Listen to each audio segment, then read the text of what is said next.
करना था, इस हवाले से वो करते हैं। तो आप मुझे बताएं कि जो वाटर मैनेजमेंट ऑफिसर है, इसमें टेस्ट में 40% पोर्शन है एग्रीकल्चर साइंसेज से, 40% पोर्शन है एग्रीकल्चर इंजीनियरिंग से। यानी कि कहने के दोनों तरफ जो टाकरा है वो मुकाबले का है और बराबर है। तो इसमें किस तरह आप कहेंगे कि एग्रीकल्चर इंजीनियरिंग को ये चीजें करनी चाहिए एग्रीकल्चर इंजीनियर्स को, और एग्रीकल्चर साइंसेज वालों को आप क्या यानी कि इसमें कहेंगे कि उनको एग्रीकल्चर इंजीनियरिंग की कैसे तैयारी करनी चाहिए? जुनैद, इसमें टाकरा बराबर का है, लेकिन इसमें एक चीज ये भी है कि जो एग्रीकल्चर इंजीनियर्स हैं उन्होंने कुछ एग्रीकल्चर साइंसेज के सब्जेक्ट्स पढ़े होते हैं, जिस तरह की एग्रानोमी है। इसी तरह जो एग्रीकल्चर वाले हैं उन्होंने हमारे इरिगेशन के आईडी के कुछ सब्जेक्ट्स पढ़े होंगे, 2 या 3, या फिर पढ़े होंगे एफएमपी के या स्ट्रक्चर के, कुछ ना कुछ पढ़ा होगा। तो लेकिन उन्होंने एग्रानोमी बड़ी डिटेल से पढ़ी होगी। हमारी जो एग्रीकल्चरल इंजीनियरिंग है ना, बेसिकली जो एग्रीकल्चरल इंजीनियरिंग और एग्रानोमिस्ट है ना, इसको आप कह लेंगे ये बड़े ना, यानी कि ये सिमिलर लोग हैं। जो एग्रानोमी वाले पढ़ते हैं वो सारा, यानी कि पंजाब के अंदर जो है ना, वो कौन सा दरिया कहाँ से कैसे आ रहा है, पाकिस्तान के अंदर कौन सी नहर कहाँ से निकल के कैसे जा रही है, डिस्चार्ज हमने कैसे मेजर करना है, हमारा एरिया कितना है, उसमें आगे जो है वो वेस्टलैंड कितनी है, जो है वो इरिगेशन कितने एरिया पे हो रही है, नहर के जरिए कितना एरिया जो है वो इरिगेट हो रहा है, ट्यूबवेल के जरिए कितना हो रहा है, परानी एरिया कितना है। ये सारी चीजें जो है ना, ये एग्रीकल्चर साइंस वाले पढ़ते हैं। तो हम भी यही चीजें पढ़ते हैं। हाँ, जब बात आती है ना टेक्निकलिटी की, तो टेक्निकल चीजें कुछ ऐसी हैं जो इंजीनियर पढ़ता है और नॉन इंजीनियर नहीं पढ़ता। ठीक है, उसमें आप अगर आईडी की बात करते हैं तो आईडी के अंदर एक सब्जेक्ट है soil and water conservation engineering. तो मैं अगर बात देखूँ ना, तो जो soil and water conservation engineering है ना, वो हम तो इंजीनियरिंग के हिसाब से पढ़ते हैं, लेकिन आप जो इरिगेशन वाले हैं, जो सॉरी इरिगेशन कह रहा हूँ, जो एग्रीकल्चर साइंसेज वाले हैं, इग्रानोमी वाले हैं, वो भी इसको पढ़ते हैं, सॉइल साइंस वाले भी इसको पढ़ते हैं। बल्कि एक पूरा इंस्टीट्यूट है soil and water conservation institute, Sakri के नाम से ये बोला जाता है, ये चकवाल में है। तो वहां पे जितने भी हैं वो सारे एग्रीकल्चर साइंसेज वाले लोग हैं, और वो बड़े कॉम्पिटेंट लोग हैं, उनको पता है चीजों का। उन्होंने ये सारे मिनी डैम, ये गैबियन स्ट्रक्चर्स, इसी तरह रिटेनिंग वॉल्स, ये सारी चीजें वो कर रहे हैं। वो नॉन इंजीनियर है लेकिन वो ये चीजें कर रहे हैं, उनको पता है, क्योंकि उन्होंने सॉइल साइंस के अंदर ये चीजें पढ़ी हुई हैं। अगर जिस बंदे ने सॉइल साइंस और एग्रानोमी डिटेल से पढ़ी है, खास करके वो लोग जिनके ये मेजर्स हैं, वो उनके लिए जो इंजीनियरिंग वाला पोर्शन है उसको तैयार करना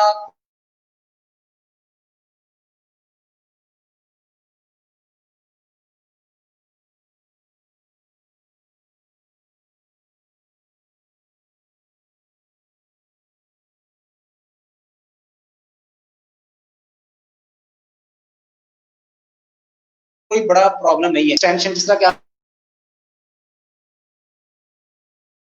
जी करें स्टार्ट। अच्छा जी, तो वो लोग जिन्होंने एग्रीकल्चरल एक्सटेंशन जिनका मेजर था, या एग्रीकल्चर इकोनॉमिक्स होगा, इसी तरह और भी बहुत सारे मेजर्स हैं, एग्रीकल्चर में बहुत सारे मेजर्स हैं। तो आप कोई 2-4 बताएं, मुझे तो इनका इतना नहीं पता। आपने जितने भी कह लें कि मेन मेजर थे ना, वो तकरीबन सारे बता दिए हैं। हाँ, इसी तरह एफएसटी एक फूड साइंस एंड टेक्नोलॉजी वाला भी है। तो वो तो शायद उनका और भी बहुत सारा आगे जो है ना, वो उनका यानी कि डिसिप्लिन ठीक है, वो उनका फ्यूचर सिक्योर है, वो उधर चले जाते हैं, हॉस्पिटल्स में लोग चले जाते हैं, इधर उधर हो जाते हैं। लेकिन जो ये ग्रानोमी वगैरह वाले जो है ना, इनके लिए अब बचता है तो एग्रीकल्चर एक्सटेंशन डिपार्टमेंट है, जहाँ पे ये एग्रीकल्चर ऑफिसर जो ये यूनियन काउंसिल, 3-4 यूनियन काउंसिल मिला के एक मरकज बना हुआ है, जो उस लेवल पे बैठते हैं, एओस जिनको बोला जाता है।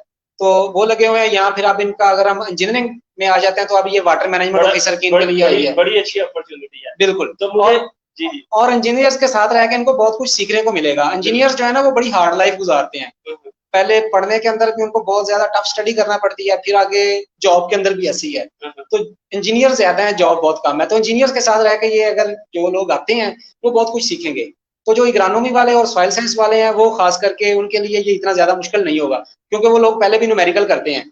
ठीक है। तो अब अगर हम बात करें तो ये तैयारी कैसे करेंगे? कोर्स कंटेंट के हवाले से स्पेशली जो है ना एग्री इंजीनियरिंग पोर्शन, उस हवाले से बता दें कि कौन कौन सी अच्छी अच्छी बुक्स हैं जो जिनसे ये कंप्रीहेंसिव बुक से स्टडी कर सकते हैं।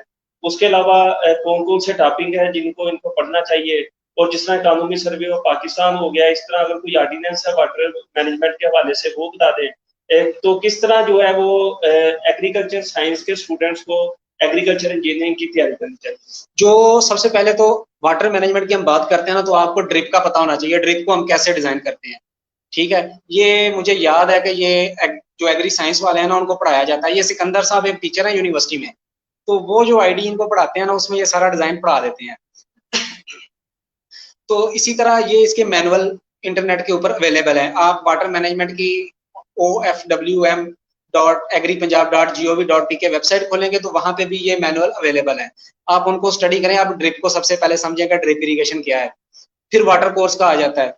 आप वाटर कोर्स को स्टडी करें, स्टैंडर्ड वाटर कोर्स की लेंथ कितनी होनी चाहिए, क्या होना चाहिए, कैसे होना चाहिए, ये इसको स्टडी कर लें। अब कोर्स जो यूनिवर्सिटी के अंदर जो पढ़ाए जाते हैं उसके अंदर सबसे पहले आपका आ जाता है आप बेसिक जो इरिगेशन की है उसको देखें।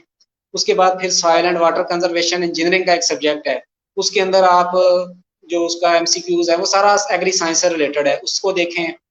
और फिर इसी तरह एक सब्जेक्ट है वाटरशेड मैनेजमेंट का, ठीक है, उसको वाटर मैनेजमेंट के नाम से पढ़ाया जाता है, वाटर मैनेजमेंट इंजीनियरिंग के नाम से पढ़ाया जाता है। इरिगेशन आईडी सब्जेक्ट, आईडी वाले ही पढ़ाते हैं उसको। उसको भी ये हमने तो सिकंदर साहब से ही पढ़ा था।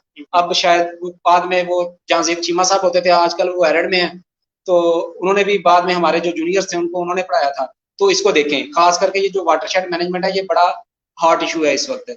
और फिर क्लाइमेट चेंज को देखें। जो वाटर जितना भी है इस वक्त दो ही वर्ल्ड के अंदर जो हॉट टॉपिक चल रहे हैं, एक क्लाइमेट है और दूसरा वाटर है। वाटर और एनवायरनमेंट ये एवरग्रीन फील्ड्स हैं आगे, तो इन चीज़ों को देखें। इसी तरह अगर अब बात यह है कि आप ये चीज़ें देखने के लिए आपने वो सारी बुक्स तो आप ढूंढेंगे, कहाँ से आपको मिलेंगी?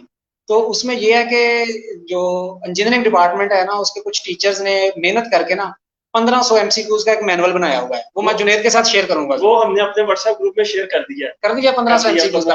अब उन 1500 एमसीक्यूज में एक प्रॉब्लम भी है, कुछ एमसीक्यूज के आंसर गलत लगे हुए हैं, ठीक है, कुछ के आंसर नहीं लगे हुए, तो उनको आपको देखना पड़ेगा। तो वो हम आपसे चाहेंगे कि काइंडली अगर आप उसको इम्प्रूव कर सकते हैं। हाँ बिल्कुल, मैं जो मेरे पेपर में जो जब मैंने पीपीएससी का एग्जाम दिया था, मेरे पेपर में जितने क्वेश्चन आए थे वो सारे मैंने नोट किए हुए हैं, मैं वो भी आपसे शेयर करूंगा। पास्ट पेपर सर हमें चाहिए, बल्कि मुझे ऑडियंस के मैसेजेस आते हैं कि जुनेद भाई पास्ट पेपर, तो मेरे पास पास्ट पेपर नहीं है। पीपीएससी के पास्ट पेपर लीक नहीं होते, वो इस तरह होता है कि हमने याद कर लिया, दो चार आपने याद कर लिए, दो चार मैंने कर लिए, बाहर आके हमने नोट कर लिए। तो चले सर, मैं आपसे रिक्वेस्ट करूंगा कि वो शेयर करें। मैं जरूर आपसे शेयर करूंगा। ग्रुप में और तकरीबन हमारे कह लें कि 32 व्हाट्सएप ग्रुप जो है ना बन चुके हैं, तो उनमें वो हम शेयर करेंगे अपनी ऑडियंस के साथ। इसी तरह मेरे पास ना कुछ डाटा है जो एग्रीकल्चरल इंजीनियरिंग का है, वो मैंने इकट्ठा किया हुआ इधर उधर से, मैंने भी उसी डाटा से तैयारी की थी। और कुछ यानी कि डिफरेंट लोगों का जिन्होंने पेपर दिए उनकी तरफ से मेरे पास डाटा आया, कुछ लोगों ने मुख्तलिफ जगहों पे इंटरव्यूज दिए, उनकी वो जो क्वेश्चन उनसे पूछे गए उनका डाटा मेरे पास है, वो मैंने दोस्तों से इकट्ठा करके ना एक डाटा बनाया हुआ है। तो वो भी मेरे पास है, वो भी मैं आपसे शेयर करूंगा। लेकिन सिलेक्टिव स्टडी पे आप लोगों ने नहीं जाना, आपने डिटेल से चीजें स्टडी करनी है, अपॉर्चुनिटी बड़ी जबरदस्त है। बिल्कुल। तो मैं जो अली भाई अक्सर अपनी कहने के जो भी मुझसे कांटेक्ट करता है तो मैं उसे एक चीज कहता हूँ कि अगर अपॉर्चुनिटी अच्छी हो ना तो आपने कभी भी 80 नंबरों की तैयारी नहीं करनी। 80 नंबरों की तैयारी के चक्कर में क्या होता है कि जो 20 नंबर जिन्होंने आपका मेरिट बनाना होता है आप उनको इजी ले लेते हैं। बिल्कुल ऐसे ही है। आपने अगर तैयारी करनी है तो उन 5-6 नंबरों को फोकस करके करें कि जिन्होंने आपका मेरिट बनाना है, उससे ना सिर्फ आपकी तैयारी अच्छी होगी बल्कि कोई भी चीज जो है वो आप स्किप नहीं करेंगे। बिल्कुल ऐसे ही है। अब आप ये देखें कि जिस दिन जॉब एडवर्टाइज हुई है ना, मैंने शाम को वो देखा पीपीएससी की वेबसाइट पे ना नीचे प्लानर आ रहा होता है, तो वो शो कर रहा होता है कि अब तक कितने नंबर ऑफ एप्लीकेंट्स हो चुके हैं इस जॉब के लिए। तो वो शाम तक जो WMO की जॉब थी उसके ऊपर 15-16 यानी कि वो सुबह सीट एडवर्टाइज हुई है पहले दिन ही। अब यानी कि डे भी शॉर्ट था, यानी कि वो शाम तक, अब आज हो सकता है और ज्यादा हो गए हों, यानी कि कल 15-16 तो कल ही हो चुके थे, ठीक है। और आज मैंने अभी तक उसको देखा नहीं है। आपको वहां से पता भी चलता जाएगा कि आपका नेक्स्ट जो है वो प्रोसीजर कब होना है, आपका पेपर कब होना है। जब पेपर की डेट है वहां पे वो अपडेट कर देंगे। इसी तरह फिर इंटरव्यू की डेट, रिजल्ट डिक्लेरेशन की डेट, वो सारी वहां पे अपडेट होती रहती है।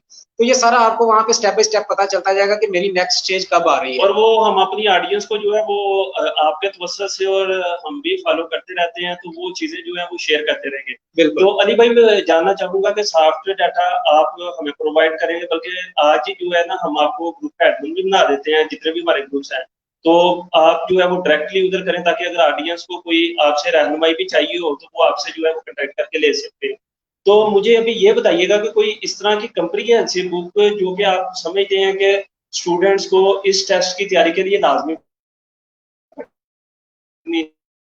चाहिए। बिल्कुल। अब एक तीसरी भी आ गई है, वो अभी मेरे पास उसकी जो है ना वो इनिशियल कॉपी है, जो पहली कॉपी थी उसकी मैं फाइनल कॉपी किसी से ले लेता हूँ, मिल जाएगी मुझे। एक है डॉक्टर रफीक चौधरी की लिखी हुई बुक है, वो इरिगेशन एंड ड्रेनेज की है, काले रंग का उसका गत्ता है, अभी शायद वो यूनिवर्सिटी में से ओरिजिनल बुक ना मिल सके, लेकिन वो पहले ज़हूर फोटो स्टेट होता था यूनिवर्सिटी में अफजल आल के बाहर, अब वो खत्म हो चुका है। अब शायद वो मार्केट में उस्मानिया है या पता नहीं क्या फोटो स्टेट का नाम, काफी जूस वाली वो शॉप के साथ। चेंज होती रहती है, आरडीएस को पता है। हाँ ऐसी है, हाँ जी। उससे मिल जाएगी। मैं बल्कि यूनिवर्सिटी में आप किसी भी इंजीनियरिंग के स्टूडेंट से पूछेंगे ना, यार बाबे रफीक वाली बुक चाहिए, तो वो आपको मिल जाएगी। वो बाबे रफीक के नाम से मशहूर हो चुकी है, क्योंकि वो काफी बुजुर्ग हो चुके हैं, यूनिवर्सिटी उन्होंने छोड़ दी हुई है। वो पहले उन्होंने जब बुक लिखी थी, बाद में वो अपडेट भी होती रही। इसी तरह एक दूसरे बाबे वाली बुक भी है। वो हमारे एक्स डीन थे AR ताहिर साहब, अल्लाह उनको जन्नत नसीब करे, बड़े अच्छे बंदे थे। तो वो और एक डॉक्टर शफी साबर साहब हैं, वो अभी भी शायद वो भी शायद यूनिवर्सिटी छोड़ चुके हैं। तो उनकी उन्होंने मिलकर लिखी थी वो जो फार्म मशीनरी वाला जो पोर्शन है ना, जिसमें जितनी भी एग्रीकल्चर मशीनरी है ना, मैं ईमानदारी से बताऊं तो मैंने सारी तैयारी उससे की थी। अच्छा। ठीक है, मेरे पास जो बुक है मैंने वो सारे उसके ऊपर वो अपने नोट्स भी बनाए थे, निशानियां लगाई थी, ये चीजें ये चीजें ये चीजें, फिर अपने शार्ट नोट में बनाता गया। प्राइमरी इम्प्लीमेंट्स क्या है, सेकेंडरी क्या है, टिलेज क्या है, कल्टीवेशन क्या है, ये सारा उससे आपको मिल जाएगा। आपने पूरा ट्रैक्टर, पूरी जितनी भी एग्रीकल्चर मशीनरी है, यानी कि ये समझे कि जो एग्रीकल्चरल इंजीनियरिंग का जो फार्म मशीनरी का पूरा डिजाइन है, पूरा जितना भी है वो सारा आपको उस बुक से मिल जाएगा। नो डाउट के अब मजीद उसमें आगे हाईटेक मशीनरी आ गई है, लेकिन वो जितनी भी बेसिक है आपको उससे मिल जाएगी। वो भी फोटोकॉपी के अंदर बुक जो है ना, वो यूनिवर्सिटी में अवेलेबल है। ठीक है। वो उसका मैं जो एग्जैक्ट टाइटल है उसका मैं, यानी कि जो कवर पेज है उसकी पिक्चर मैं शेयर करूंगा व्हाट्सएप ग्रुप में कर देंगे। व्हाट्सएप ग्रुप में करूंगा, बल्कि एक आपके व्हाट्सएप ग्रुप में मैं ऑलरेडी ऐड भी हूँ। तो पता नहीं अब कौन से नंबर वाला ग्रुप है, वो मुझे देखना पड़ेगा। आजकल हमारा जो अभी रिसेंटली बनाया है चैनल के लाइव होने से पहले, वो 32 नवंबर। नहीं, ये जो अब पहले जो पोस्टें आई थी ना AO वाली, ओके। उस वक्त जो बने थे ना, उसमें से मैं किसी में मैं ऐड हुआ अच्छा हूँ। अच्छा। हाँ, तो उसमें मैं देखता रहता हूँ, बड़ी अच्छी अच्छी इन्फॉर्मेशन भी आती है वहाँ पे, चीजें आती रहती हैं। तो अभी अब जो लेटेस्ट जो चल रहे हैं उसका मुझे नहीं आइडिया, तो मैं आपसे वो मैं जरूर शेयर करूंगा। मैं आपको जितना भी डाटा मेरे पास पड़ा हुआ है गूगल ड्राइव के ऊपर, मैं आपको ईमेल करूंगा, आप उसको देखें। लेकिन फिर भी मैं यही कहूंगा कि सिलेक्टिव स्टडी की तरफ कभी भी ना जाएं। आप सबसे पहले जो है वो पूरी कोर्स कंटेंट्स को तैयार करें, उसके बाद फिर नेक्स्ट आ जाता है आप थर्ड बुक रहती है। थर्ड बुक एक जो है वो पूरे डिपार्टमेंट की एक लिखी हुई है, वो उसकी अभी मेरे पास जो है ना फाइनल कॉपी नहीं है, लेकिन मेरे पास उसकी कॉपी है जरूर। लेकिन मैं उसकी फाइनल कॉपी कोशिश करूंगा कि मुझे कहीं से मिल जाए। उसमें पूरा डिपार्टमेंट यानी कि इरिगेशन भी है, फार्म मशीनरी भी है और स्ट्रक्चर भी है। जो हमारा स्ट्रक्चर का डिपार्टमेंट है ना, स्ट्रक्चर एंड एनवायरमेंटल इंजीनियरिंग, वो बड़ा टेक्निकल डिपार्टमेंट है। उसमें जितने भी सिविल के सब्जेक्ट्स हैं ना, वो हम पढ़ते हैं। ठीक है। यानी कि जो सिविल का, यानी कि उसमें हम मैकेनिक्स ऑफ मटेरियल पढ़ते हैं, वो सिविल में भी पढ़ाया जाता है। जितनी भी इंजीनियरिंग है उसमें पढ़ाया जाता है। उसमें हम जो है वो इंजीनियरिंग मैकेनिक्स और स्टैटिक्स भी पढ़ते हैं। वो जितनी भी इंजीनियरिंग है सभी में पढ़ाया जाता है। ठीक है। ठीक है, इस तरह के उसमें सब्जेक्ट, एनवायरमेंटल इंजीनियरिंग हम उसमें पढ़ते हैं। यानी कि जो एग्रीकल्चर के ऊपर एनवायरमेंटल इम्पैक्ट है वो सारा हम उसमें पढ़ते हैं। जितने भी ये टेस्ट होते हैं, वाटर का टेस्ट, सॉइल का टेस्ट, ये वो, ये सारी चीजें उसमें पढ़ते हैं। तो उसकी भी तैयारी जरूरी है। उसमें से इतना ज्यादा पोर्शन मैं अगर ये कहूँ कि नहीं आता तो भी गलत होगा, और बहुत ज्यादा आता है तो भी गलत होगा, क्योंकि उसमें ज्यादा न्यूमेरिकल का पोर्शन है। और ये याद रखें, जो भी MCQ पेपर होता है ना, चाहे वो PPSC का है, NTS का है या किसी भी चीज का है, उसमें कोई भी लंबा न्यूमेरिकल नहीं होता। उसमें हमेशा वही न्यूमेरिकल होगा जो आप विदाउट कैलकुलेटर सॉल्व कर सकते हैं। ठीक है, यानी कि कोई भी ऐसा न्यूमेरिकल नहीं होगा जिसके लिए आपको कैलकुलेटर की जरूरत है, क्योंकि वहां पे तो कैलकुलेटर अलाउ नहीं है। बिल्कुल ठीक है। हाँ, इस तरह का होगा कि आपको डिस्चार्ज इतना दिया गया है, एरिया इतना है, वेलोसिटी इतनी है, आप टाइम निकालें। ठीक है, वेलोसिटी इतनी है, टाइम इतना है, आप डिस्चार्ज निकालें। ठीक है, इसी तरह प्रेशर इतना आ रहा है और एरिया इतना है, आप वेलोसिटी निकालें। इस तरह के यानी कि जो बेसिक लॉज है ना, ये सभी लोगों ने, ये जो सेकंड ईयर की फिजिक्स है ना, उसको लाजमी कंसल्ट करें। उसका जो खास करके चैप्टर है ना फ्लूइड मैकेनिक्स वाला, जिसके अंदर आप बर्नौलीज थ्योरम पढ़ते हैं, ये आपका फ्लूइड मैकेनिक्स जो आईडी है ना, आईडी के अंदर हम फ्लूइड मैकेनिक्स का एक सब्जेक्ट पढ़ते हैं, वो सारा उसमें से कवर होगा। ठीक है, वो वही जो फ्लूइड मैकेनिक्स का उधर हम पढ़ते हैं ना सेकंड ईयर की फिजिक्स के अंदर, वो आगे इंजीनियरिंग में आके फ्लूइड मैकेनिक्स के नाम से एक पूरी बुक है, फ्लूइड मैकेनिक्स और फ्लूइड डायनामिक्स है। वो उसी को आगे फिर आगे मजीद एक्सपेंड के, ये पानी की ये स्ट्रीम होती है, इस तरह ये स्ट्रीम की ये वेलोसिटी है, ये वेलोसिटी है, यानी कि वो डिटेल आगे जाके है। तो जो वो चैप्टर है ना, उसको लाजमी कंसल्ट करें। बल्कि आप कोशिश करें कि जितनी भी आपकी सेकंड ईयर की फिजिक्स है ना, उसको पूरी को देखें, वो उसमें सारी टेक्निकलिटीज हैं। लेकिन जो चैप्टर फ्लूइड मैकेनिक्स जिसमें बर्नौलीज थ्योरम है, वो वाला उसका एग्जैक्ट अब मुझे नंबर नहीं याद कि वो कौन सा नंबर है, उसको आप लाजमी देखें। वो आपका इरिगेशन का बहुत सारा पोर्शन वो कवर कर देगा। इसी तरह आप ये देखें कि डिस्चार्ज कैसे मेजर करते हैं।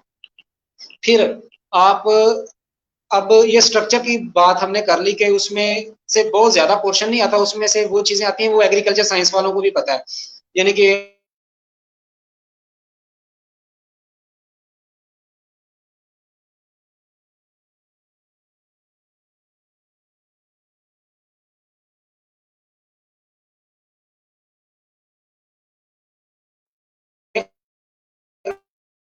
एनवायरमेंटल साइंस जिन लोगों ने पढ़ी है उसमें से वो एनवायरमेंटल का वो सारा पढ़ा होता है उन्होंने, वो चीजें आ जाती हैं। बल्कि मैं जब हम एनवायरमेंटल इंजीनियर,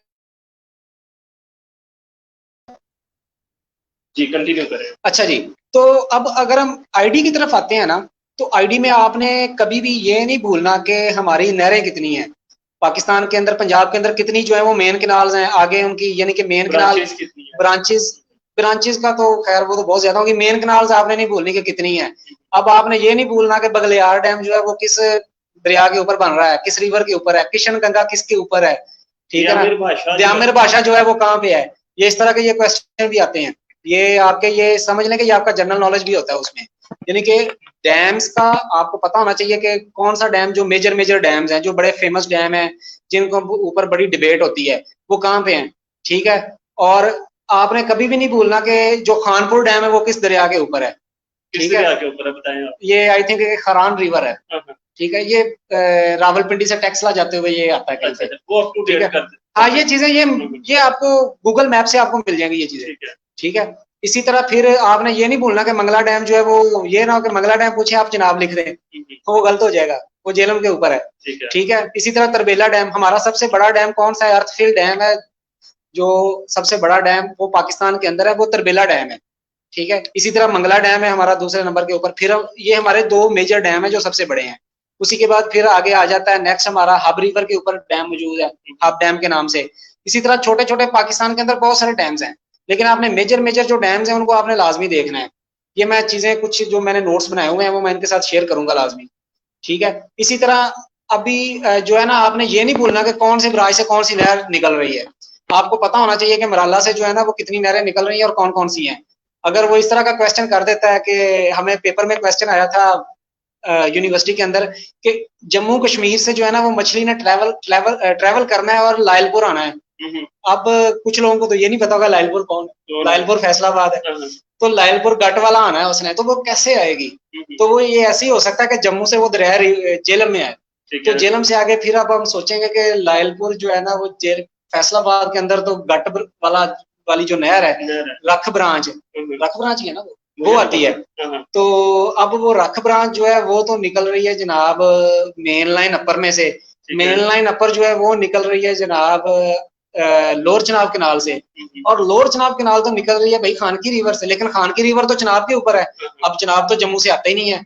अब क्या होगा, अब हम सोचेंगे अच्छा वो मंगला डैम पे आगे जो है ना वो अपर जेलम लिंक कैनाल में आ जाएगी, अपर जेलम लिंक कैनाल जो है वो आगे चनाब रिवर में आ जाएगी, ठीक है, खान की बराज की अपस्ट्रीम के ऊपर। अब वो मछली भी खान की बराज पे पहुंच गई है और आपकी इधर से नहर भी खान की बराज के ऊपर है। अब वहां से वो यूसीसी में इंटर हो जाएगी अपर चनाब कैनाल में। ये मछली की स्टोरी बता रहे हैं यानी कि इस तरह का क्वेश्चन भी हो सकता है कि वो कैसे जो है ना, आपको पता होना चाहिए कौन से बराज से कौन सी नहर निकल रही है। नहीं ये मछली की मिसाल देख के मेरा ख्याल है कि ऑडियंस को जो है ना वो क्लियर हो गया होगा कि किस तरह उन्होंने जो है ना वो तैयारी कर। बिल्कुल ऐसे ही है, आपको बेसिक पता होना चाहिए। अच्छा अली भाई मैं आपसे जानना चाहूंगा कि कोई ऐसा डॉक्यूमेंट जो आप कहते हैं कि पाकिस्तान गवर्नमेंट का या गवर्नमेंट ऑफ पंजाब ने उसको किया है और वो इस हवाले से बड़ा अहम है, जिस तरह कानूनी सर्वे ऑफ पाकिस्तान हो जाता है, बिल्कुल, तो वाटर के हवाले से कोई इस तरह का डॉक्यूमेंट एक आधा बता दें।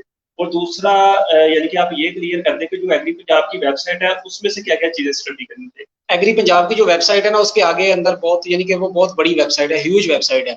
आप उस पे जाने की बजाय आप डायरेक्ट वाटर मैनेजमेंट की वेबसाइट पे चले जाएं, ठीक है, वहां से आपको सारे मैनुअल्स मिल जाएंगे, ट्रिप इरिगेशन का मैनुअल मिल जाएगा, वाटर कोर्सेज का मिल जाएगा। वो वेबसाइट हमारी ऑडियंस को बता दें। आप सिंपल गूगल के अंदर OFWM on farm water management .agri Punjab लिख दें, आपके सामने वो वेबसाइट आ जाएगी, ठीक है। या फिर आप एग्री पंजाब की वेबसाइट पे चले जाएं, वहां पे नीचे अटैच डिपार्टमेंट्स आ रहा है, वहां पे सबसे पहला या दूसरा आई थिंक वाटर मैनेजमेंट है, तीसरा एग्रीकल्चर मैकेनाइजेशन है, ठीक है ना। तो वहां से आप ऑन फार्म वाटर मैनेजमेंट की वेबसाइट पे जा सकते हैं, ठीक है। इसी तरह अब जो गवर्नमेंट है ना वो एक ग्राउंड वाटर एक्ट बना रही है, ठीक है, तो वो आपको ड्राफ्ट ग्राउंड वाटर एक्ट जो है ना वो गूगल से मिल जाएगा, उसको पढ़ें जरा, उसमें क्या कहती है ग्राउंड वाटर के बारे में गवर्नमेंट, ठीक है। इसी तरह फिर हमारा जो एक वैसे ये जो मैनुअल है ये ड्रेनेज का भी है, लेकिन चूंकि ड्रेनेज जो है वो इधर ऑन फार्म वाटर मैनेजमेंट का वो मैंडेट नहीं है, वो इरिगेशन का मैंडेट है, वो उधर चले जाता है। लेकिन ये किनाल्स का जो है ना ये बुक है इरिगेशन इंजीनियरिंग के नाम से, डॉक्टर इकबाल है यूईटी के शायद प्रोफेसर थे, उनकी लिखी हुई, उसके अंदर भी बड़ी डिटेल है उसकी। मैं अगर सॉफ्ट कॉपी मुझे कहीं से अवेलेबल हुई तो मैं इनके साथ जरूर शेयर करूंगा, लेकिन उसकी हार्ड कॉपी जो है ना वो अवेलेबल है। अली भाई उसमें ना इस तरह, सॉरी मैं आपकी बात को कट कर रहा हूँ, कि हमारे ना बड़े, आपको पता है कि एग्रेरियन है जो प्रोफेशनल है और वो भी इस पोस्ट के ऊपर अप्लाई करेंगे, तो वो यानी कि कहने कि उनकी एक्सेस जो है ना वो यूनिवर्सिटी को नहीं है, बिल्कुल नहीं है। तो उनको भी क्योंकि क्यूरीज आती रहती है और उनको भी हमने फैसिलिटेट करना है, तो मैं आपसे रिक्वेस्ट करूंगा कि जितना भी आपके पास सॉफ्ट मटेरियल पड़ा हुआ वो आप ये सारे व्हाट्सएप ग्रुपों में जो है वो काइंडली शेयर कर दें, ताकि जितने लोगों के पास पहुंच सके, ताकि कोई कल को ये शिकवा ना करे कि मुझे, मेरे पास ये मटेरियल नहीं था, मुझे ये पता नहीं था। हम अपने हिस्से की कंट्रीब्यूशन करेंगे, आगे स्टडी करना, तैयारी करना वो उनकी जिम्मेदारी। बिल्कुल ऐसी है। सभी अगेन यही कह रहा हूँ कि don't go for selective study, आप अच्छे तरीके से तैयारी करें। हाँ सिलेक्टिव स्टडी करें लास्ट नाइट को जाके, जो आप देखें, आपने जो नोट्स बनाए उनको देखें। अच्छा, ये मैं नहरों की बात कर रहा था और ब्राज की, अभी ये बात कर रहे थे तो मेरे जहन में आया कि वो आपको ऑनलाइन मिल जाएगा सारा, पूरा एक मैप बना हुआ है जो इंडस रिवर सिस्टम अथॉरिटी ने बनाया हुआ है, उस इरसा उसको बोलते हैं शॉर्ट में, IRSA। उसके अंदर सारे जितने भी हमारा केनाल सिस्टम है वो सारा नहर के साथ, वो डेली के बेस के ऊपर वो जो है वो डिस्चार्ज भी अपडेट करते हैं कि आज इस नहर में से इतना डिस्चार्ज था, आगे उसकी ब्रांचेस भी हैं, पूरा एक बना बनाया मैप मिलेगा। वो आप उसको स्टडी कर लें, आपको पता चल जाएगा खुद ब खुद ही कौन सी नहर कहाँ से आ रही है और किधर को जा रही है, कौन सा बिराज कहाँ पे है, पाकिस्तान के अंदर कितने बिराजेस हैं, पंजाब के अंदर कितने हैं, सिंध के अंदर कितने हैं। ठीक है, ये सारा आपको वहां से मिल जाएगा। हेड त्रिमू जो है वहां पे कितने दरिया मिल रहे हैं वो भी आपको पता चल जाएगा, पांचनद पे कितने दरिया मिल रहे हैं वो भी आपको पता चल जाएगा। ठीक है, तो ये आपको इरिगेशन डिपार्टमेंट की वेबसाइट से ये मिल जाएगा। आप सिंपल गूगल के अंदर irrigation department government of the Punjab लिखें, वहां से आप जो है ना वो डाउनलोड में जाके इसको डाउनलोड कर सकते हैं। दूसरा मैं शेयर भी कर दूंगा इनके साथ, बड़ी अच्छी पिक्चर बनी हुई। तीसरा जो है सर हम आपको जो है व्हाट्सएप ग्रुप का एडमिन बनाएंगे और आप डायरेक्ट हमारी ऑडियंस को जो है ना वो डिसेमिनेट। मैं बिल्कुल। और तीसरा जो है ना, मैं आपके साथ जो मेरी प्रोजेक्ट रिपोर्ट थी उसमें ये पूरी इरिगेशन समाई हुई है।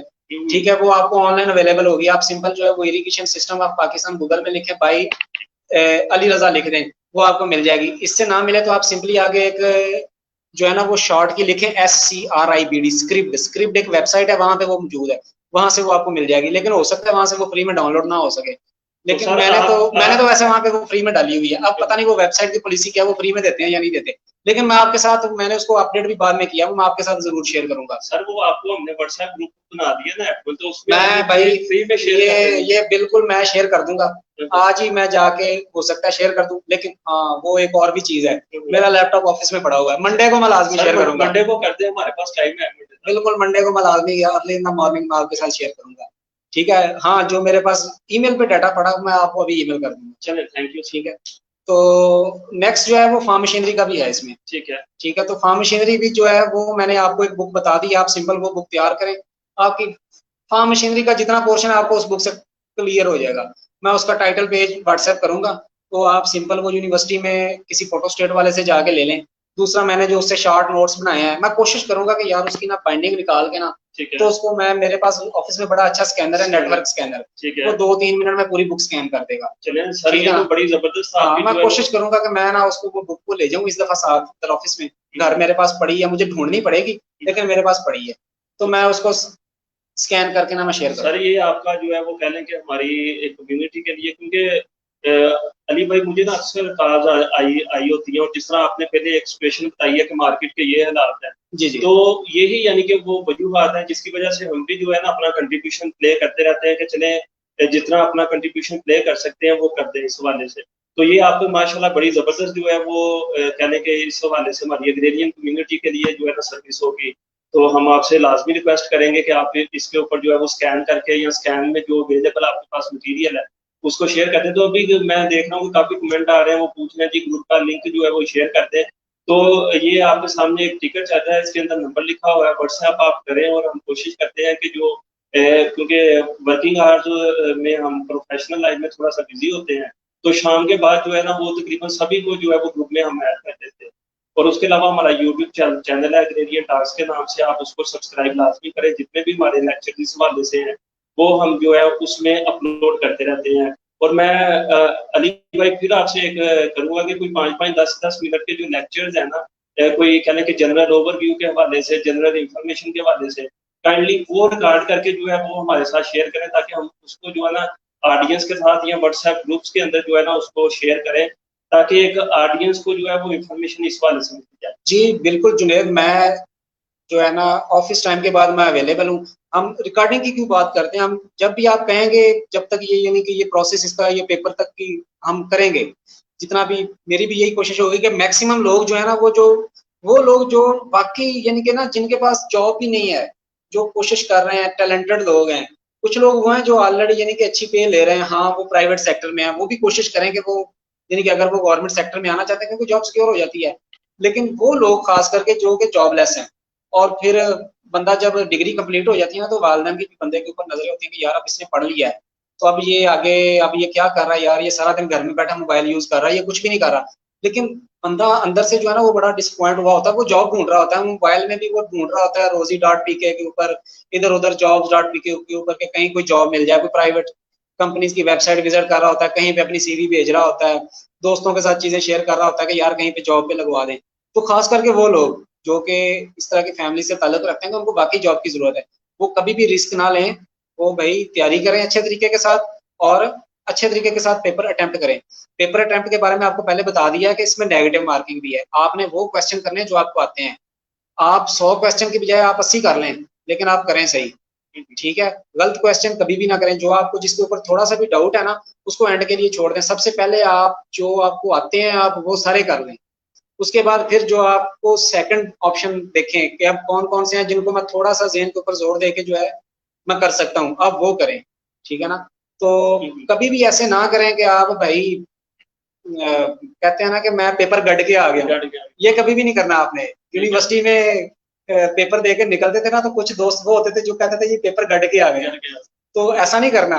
वो यूनिवर्सिटी लाइफ और थी, अब आपने आगे प्रोफेशनल लाइफ में जाना है, अब आपने जिम्मेदारी संभालनी है, ठीक है। आप जिम्मेदारी संभालेंगे तो घर वाले फिर आपके ऊपर आगे वाली जिम्मेदारी डालेंगे, ठीक है ना। बहुत सारे इंजीनियर ऐसे हैं जब उनसे पूछते हैं ना शादी का क्या प्लान है, कहते हैं यार नौकरी तो बोले तो इंजीनियर क्या जितने भी हमारे स्टूडेंट्स हैं सभी का यही है। तो मैं ना अली भाई देखता हूँ कि ये जितनी भी फेजेस होती है ना ये पैरेलल चल रही होती है, ऐसी है। आपको यानी कि याद होगा कि पहले जो है वो स्टेटस आते थे फेसबुक के ऊपर के जनाब अल्हम्दुलिल्लाह कंप्लीटेड माय डिग्री, ऐसी है। उसके बाद आते थे कि जनाब अल्हम्दुलिल्लाह find a job, started a job, उसके बाद एंगेजमेंट आता है, एंगेजमेंट आता है। तो ये सारी फेजेस जो है ना वो जिंदगी में चल रही होती है। तो अली भाई अभी मैं आपसे जानना चाहूंगा कि बीपीएससी की जो टेस्ट है उसमें नॉर्मली कितनी की ड्यूरेशन होती है, और इस ड्यूरेशन को जो है वो इफेक्टिव कोई स्टूडेंट कैसे बना सकता है अपनी तैयारी के बाद से? ये जुनेद इसमें ड्यूरेशन पहले तो जी चीजें यानी कि प्री कोविड सिचुएशन की अगर हम बात करते हैं तो थिंग्स वर नॉर्मल, हर चीज जो है वो नॉर्मली चल रही थी, यानी कि वो प्रॉपर होता था कि एक महीने के अंदर अंदर तकरीबन एडवर्टाइजमेंट है ना, अब ये आई है तो आई थिंक ये 2 तारीख इसकी लास्ट है, 2 तारीख है लास्ट, तो ये 2 तारीख लास्ट है, तो उसके बाद 15-20 दिन के बाद आपको ईमेल रिसीव हो जाती थी जनाब के ये आपका फलां तारीख को फलां जगह पे आपका पेपर है, ये आपका रोल नंबर है, आपने सुबह सुबह 8 बजे वहां पे पहुंचना, ठीक है, पेपर हो जाता आपका। लेकिन अब थोड़ा सा ना जितनी भी ये कोविड सिचुएशन के दौरान अब पोस्ट कोविड सिचुएशन है, इसमें अब पीपीएससी के ऊपर भी लोड है, यानी कि आप देखें तो बहुत सारी चीजें जो है ना वो प्लानर में चल रही हैं, बहुत सारी यहाँ अपकमिंग जॉब्स में आ रही हैं, तो ये वही चीजें यानी कि जो रेगुलर होनी थी रूटीन में, लेकिन ये 5-6 महीने ये नहीं हो सकी, तो अब थोड़ा सा जो है ना वो मेरे ख्याल में ये कोई 2 महीने तकरीबन आपको टाइम, 1.5 से 2 महीना टाइम मिल जाएगा, लेकिन ये हो सकता है कि ये 1 महीने के अंदर भी हो जाए। अली भाई उसमें ना इस तरह के एक तो पीपीएससी स्पीड अप बहुत है क्योंकि जिस तरह आपने बताया कि वर्कलोड है, बिल्कुल। दूसरा जो कहने कि हमारी डेडलाइन जो है वो 2 तारीख है, उससे पहले जो है ना ये एजुकेटर्स का क्योंकि डेडलाइन गुजर गई है, तो एजुकेटर्स का वो तकरीबन 3 लाख बंदे ने अप्लाई किया, बिल्कुल ऐसे ही है, तो वो भी यानी कि पहले उसका टेस्ट होगा या इसका होगा, वो जो भी। तो आप काइंडली ये बताएं कि अगर 35 से 40 दिन एक स्टूडेंट को मिलते हैं तो वो किस तरह बड़ी जबरदस्त वो तैयारी कर सकता है। 35 अगर उसको 1 महीना भी मिल जाता है ना, पहले 10 दिन वो दोनों यानी कि एग्रीकल्चर WMO की मैं बात करता हूँ कि वो एग्रीकल्चर साइंस का भी सिलेबस रिवाइज कर ले, एग्रीकल्चर साइंस तो उसने पहले ही पढ़ी हुई है, सारी चीजें उसने पढ़ी है। हाँ वो लोग जिनका मेजर यानी कि एक्सटेंशन वाला है, इकोनॉमिक्स वाला, इकोनॉमिक्स जो है वो भी बड़ा अच्छा होता है, उसको भी चीजों का पता होता है काफी सारा, ठीक है। या कोई और ऐसा मेजर है जिसने ये एग्रोनॉमी और सॉइल साइंस इतनी डिटेल से नहीं पढ़ी, वो इसको लाजमी देखे। ये बेसिक ऑफ एग्रोनॉमी आपकी शायद एक बुक भी है वो एमसीक्यूज वाली, बेसिक्स ऑफ एग्रीकल्चर, तो वो ये इसको ये लाजमी देखे। इसी तरह फिर सॉइल साइंस में भी जो है ना वो सॉइल साइंस के मैंने तो एक सब्जेक्ट पढ़ा था बीएससी में, एक एमएससी में पढ़ा था, ठीक है ना। तो वो जो हमने बीएससी में पढ़ा था वो बड़ा अच्छा बड़ा जबरदस्त सब्जेक्ट था, वो बेसिक सॉइल साइंस का ही था, ठीक है। तो उसमें बहुत सारे एमसीक्यूज जो है वो उसमें से आ जाते थे, तो उनको वो लाजमी देखे। ठीक है, पहले 10 दिन में आप इस तरह कर लें कि आप 5 दिन एग्रीकल्चर साइंस को दे लें, 5 दिन जो है वो इंजीनियरिंग को दे लें। इंजीनियरिंग में आप आगे जो है ना वो आपको ग्रुप के अंदर फर्दर जो है ना गाइड करते रहेंगे वक्त के हिसाब से कि ये चीजें ये चीजें तैयार करें। ठीक है, मैं वाटर मैनेजमेंट के किसी दोस्त से भी मैं पूछूंगा कि वो क्या क्या चीजें जो है ना वो लोग तैयार करें, क्योंकि ये लास्ट टाइम ये पीएमयू की जॉब्स आई थी ना, तो उसमें जो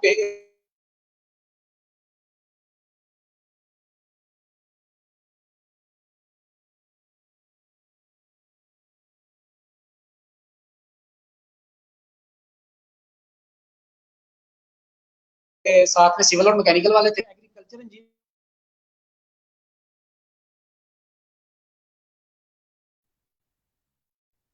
जी। तो उसमें ऐसा हुआ था कि पेपर बड़ा टफ आया था क्योंकि उसमें सिविल और मैकेनिकल भी था साथ में।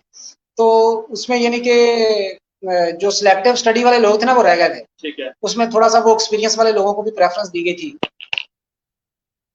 तो लेकिन इसमें जो है ना ये चूंकि पीपीएससी है तो इन्होंने दोनों डिग्रीज को देखना है, यानी कि जो एग्रीकल्चर साइंस है उसको भी और एग्रीकल्चर इंजीनियरिंग को भी।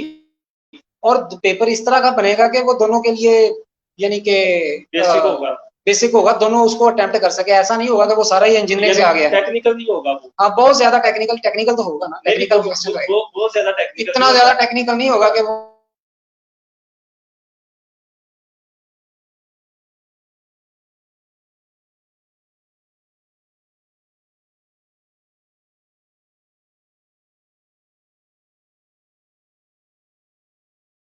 आपको कह रहे हैं जी कि मशीन जो है ना उसने इतना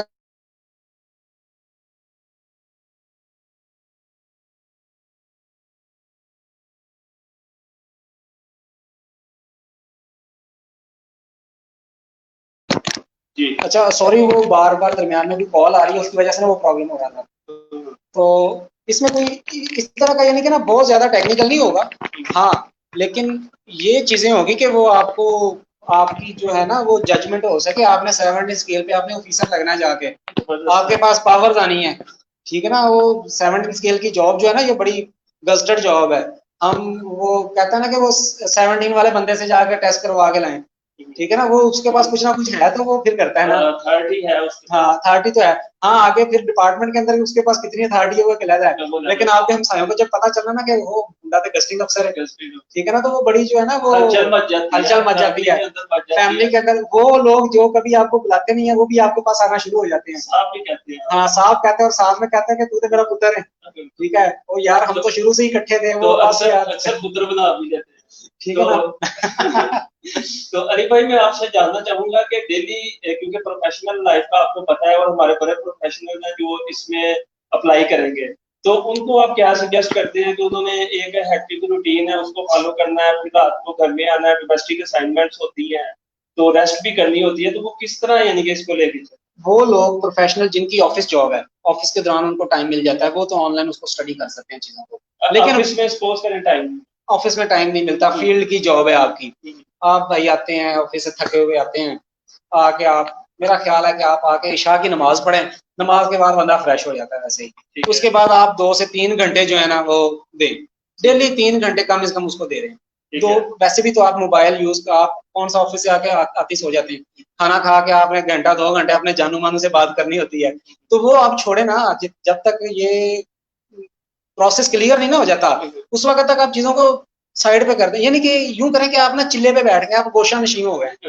तो ये अली भाई इसमें एक चीज और मैं करूंगा कि जो जानू मानू है ना वो हमारे एग्रेरियन के दोस्त ही होते हैं, हाँ बिल्कुल, हाँ। यही मैंने इसलिए मैंने जाने मन नहीं कहा इसलिए, ठीक है, जाने मन बहुत कम लोगों की होगी। तो दूसरा मैं अली भाई उसमें ये भी कहता हूँ कि खुदारा जो स्टडी आपने करनी है वो फॉर इंटरटेनमेंट पर्पज ना करें, बिल्कुल दूसरों को बताने के लिए ना करें कि जनाब मैं तैयारी कर रहा हूँ, घर वालों को बताने के लिए भी मैं तैयारी कर रहा हूँ।